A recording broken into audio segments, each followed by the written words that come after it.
Yo, partie 2 de la vidéo sur les œufs et les micronutriments. Là, je vais essayer de t'expliquer pourquoi. Tu auras souvent cette réponse donc, quand tu vas essayer de manger des œufs tous les jours. Si tu te bases sur le fait, sur ma vidéo ou sur d'autres vidéos qui vont te dire que les œufs, c'est niveau micronutriments, niveau tout ce que ça t'apporte, il y a quasiment rien d'aussi exceptionnel. Et quand tu y réfléchis, c'est assez logique. L'œuf, c'est censé donner une nouvelle vie, tu vois. Donc ça contient tout ce dont tu as besoin pour la vie, sauf la vitamine C. Ouais. Donc pour ça, tu peux compléter par exemple avec un kiwi, qui est aussi... D'ailleurs, je ferai une vidéo sur le kiwi, parce que lui aussi, banger caché. Mais je m'éloigne un peu du sujet. Là, ce dont on doit parler, c'est pourquoi tu vas souvent avoir cette réponse de personnes, des personnes qui vont te dire que l'œuf, c'est dangereux pour ton cœur. Il ne faut pas manger les œufs tous les jours, tu vas avoir des problèmes au cœur, des problèmes cardiaques. Ce qui se passe, c'est que dans les années 50, 60, je ne sais plus trop, il y a un monsieur, un scientifique, qui s'appelle Ansel Keys, qui a publié une étude qui s'appelle l'étude des 7 pays, en français, quelque chose comme ça. Et dans cette étude, il a mis ce graphe, que tu peux voir. Et quand tu regardes ce graphe, tu vois une corrélation parfaite entre le fait de manger du gras, beaucoup de gras, et le fait de mourir de maladies cardiaques.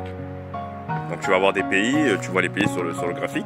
Plus le pays aura tendance à manger du gras, par exemple les États-Unis qui sont tout en haut, plus il y aura de morts dues à des crises cardiaques. Et moins le pays va avoir tendance à manger de gras, moins les habitants de ce pays vont avoir tendance à manger de gras, ou plutôt de cholestérol pour être précis, moins les habitants vont mourir de crise cardiaque. Donc quand les gens ils ont vu ça, c'était dans le Times, etc. Ils ont pété un câble. Ils se sont dit ah en fait c'est ça qui tue, c'est le gras c'est pas bon, nanana nanana. Ensuite il y a une deuxième étude, l'étude de Framingham, qui est venue, Framingham, je sais pas comment on le prononce, on s'en fout, qui est venu lui aussi, on va dire corroborer ce qu'a dit la première étude de Ansel Keys. Et donc forcément avec ces deux études, ça a fait en sorte que le gras c'est devenu l'ennemi public numéro 1. Le gras et le cholestérol en particulier, c'est devenu l'ennemi public numéro 1. Et ça a créé, on va dire, une nouvelle ère, l'ère du low fat, des produits allégés en gras. Le problème, c'est que, donc comme les gens maintenant, ils avaient peur à cause de cette étude de mourir de crise cardiaque, ils ne voulaient pas mourir, c'est logique, hein, mais même maintenant on ne veut pas mourir de crise cardiaque, les gens ont commencé à éviter les produits qui étaient gras. Et donc les industriels, pour s'adapter à ça, ils ont commencé à enlever le gras de tous leurs produits. Le problème, c'est que quand tu enlèves le gras à tous tes produits, tu te retrouves avec un produit qui est fade. Le gras, c'est ce qui donne le goût au produit. Et donc, qu'est-ce qu'ils ont fait les industriels? Ils ont rajouté autre chose à la place, quelque chose qui va redonner du goût. Et ce qu'ils ont fait, c'est qu'ils ont rajouté du sucre, qui est en fait l'ennemi numéro 1, l'ennemi à abattre. Mais à ce moment-là, ils ne le savaient pas. Donc les gens, je dirais même, ils ont ajouté soit du sucre, soit ce qu'ils appellent du gras trans. Donc c'est un autre type de gras. D'ailleurs, je ferai une vidéo sur les différents types de gras. Déjà ceux qu'il y en a dans le corps et ceux qu'il y a dans le corps. Et les gras que tu peux manger. Parce qu'il y a plein de gras et plein de différents types de gras, etc. Il y en a qui sont plus ou moins dangereux, il y en a qui sont bons pour la santé. En fait, ils sont tous bons dans une certaine mesure pour la santé. C'est juste qu'il ne faut pas en abuser. Il y en a certains, il ne faut pas en abuser parce que ça peut vraiment diriger vers des problèmes de cœur en fait, hein, cardiaque et tout ce que tu veux. Et donc ce que je disais, c'est qu'ils ont mis le sucre du coup sur le devant de la scène. C'est le sucre qui est venu remplacer le gras qu'on a enlevé pour redonner du goût, parce que si tu manges quelque chose qui est dégueulasse tous les jours, tu vas plus le manger en fait, et les industriels allaient perdre de l'argent. Or le sucre, comme je t'ai dit, c'est l'ennemi numéro 1. Et pour ça, bon, faudra que tu vois ma vidéo sur le sucre ou faire tes recherches dès maintenant, parce qu'il y a plein de vidéos qui expliquent pourquoi le sucre, c'est vraiment c'est l'industrie qui nous fait le plus de mal depuis maintenant peut-être 100 ans. Et donc ces deux études ont créé cette nouvelle ère et ont laissé le sucre prendre la place. Le problème, c'est que le cholestérol en vrai n'est pas un problème. Ces deux études ont un gros problème. Déjà la première, et c'est là où tu pourras contre-argumenter, parce que c'est sûrement de là que vient cette croyance des personnes qui vont te dire qu'il ne faut pas manger des œufs tous les jours. Et encore une fois, tout ce que je te dis là, il faut que tu ailles le vérifier toi-même pour être sûr que je te dis pas des conneries et que voilà, tu finisses pas à l'hôpital parce que... Mais en tout cas, moi je te dis pourquoi je pense ça. Parce que ces deux études, elles sont ce qu'on appelle associatives. C'est-à-dire qu'elles vont dire qu'il y a un lien entre le fait de mourir de crise cardiaque et le fait de consommer beaucoup de cholestérol. Mais ils vont pas te dire c'est quoi ce lien. Si je te dis, c'est pas un lien de cause à effet. C'est-à-dire que manger le cholestérol va faire que plus de cholestérol va faire que tu as plus de chances d'avoir une crise cardiaque. C'est pas un lien de cause à effet comme ça. C'est un lien. On sait qu'il y a un lien. Mais par exemple, si je te dis que les gens qui jouent beaucoup aux jeux vidéo ont plus tendance à faire une crise cardiaque. Je t'ai pas dit que c'était vrai, mais je te dis ça, ok?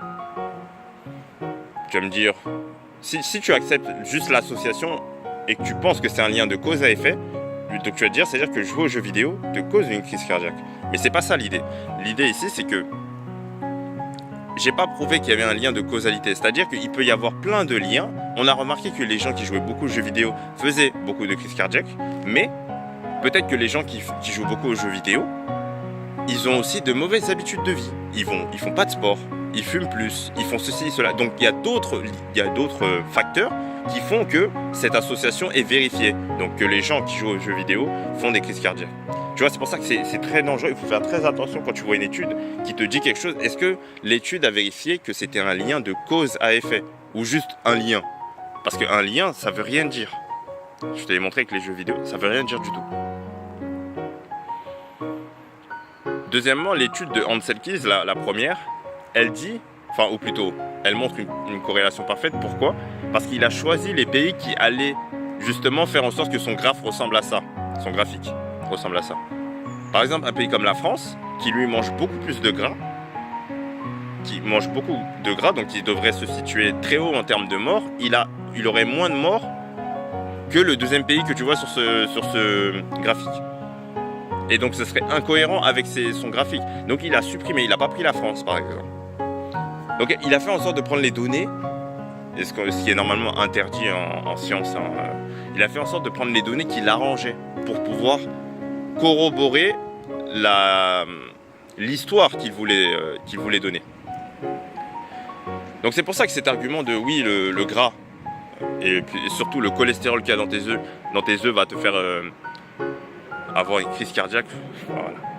Tu sais, comme c'est basé sur ces deux études-là, c'est une croyance qui nous atteint encore aujourd'hui alors que ça a été fait il y a 40-50 ans.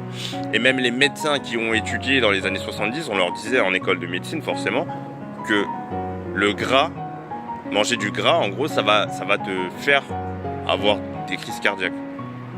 Manger du cholestérol va te faire avoir des crises cardiaques. Alors que le cholestérol, c'est super utile.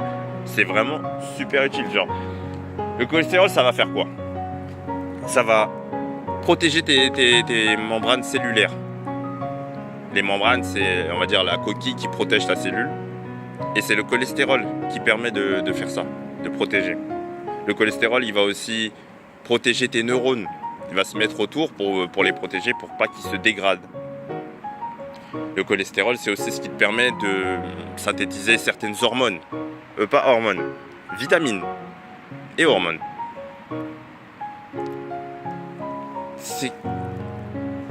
Comment on sait ça? C'est qu'il y a des gens qui ont des maladies, génétiques ou non, qui ont des maladies, qui vont faire qu'ils vont produire très peu de cholestérol. Parce que le cholestérol, t'en produis aussi naturellement.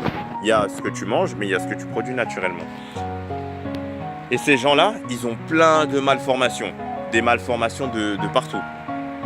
Donc c'est comme ça qu'on sait que le cholestérol permet de former ça, de former ça, de former ça. Donc c'est quelque chose de très important d'apporter du cholestérol dans ton organisme. Et d'ailleurs, ce mec-là, Ansel Keys, dans les années 70, il me semble, il a dit que le cholestérol que tu manges ne devient pas le cholestérol qui est dans ton sang. Donc déjà même ce problème-là, on te dit que si tu manges trop d'œufs, tu vas avoir trop de cholestérol, c'est faux. Même lui, il le savait que c'était faux. Ce que tu manges, le cholestérol que tu manges, n'est pas directement équivalent au cholestérol que tu vas avoir dans ton sang. C'est le foie qui va créer ce cholestérol-là. Et il va s'adapter. Si tu lui apportes beaucoup dans ta nourriture, il en produira moins. Donc dans ton sang, tu n'en auras pas forcément beaucoup. Il y a même certains cas où des gens, quand ils mangent beaucoup de cholestérol, ça les aide pour leurs problèmes au cœur. Alors, je ne suis pas médecin, je ne vais pas aller dans les détails, mais tu as compris l'idée. C'est pas si juste tu manges ton cholestérol, tu vas avoir du cholestérol dans le sang. C'est comme si c'est un raccourci un peu comme... mais après, c'est ce qui paraît le plus évident. C'est un raccourci comme si on disait si tu manges trop de myrtille, tu vas devenir bleu. Tu vois, genre c'est un peu un raccourci Mario Kart un peu rapide, quoi.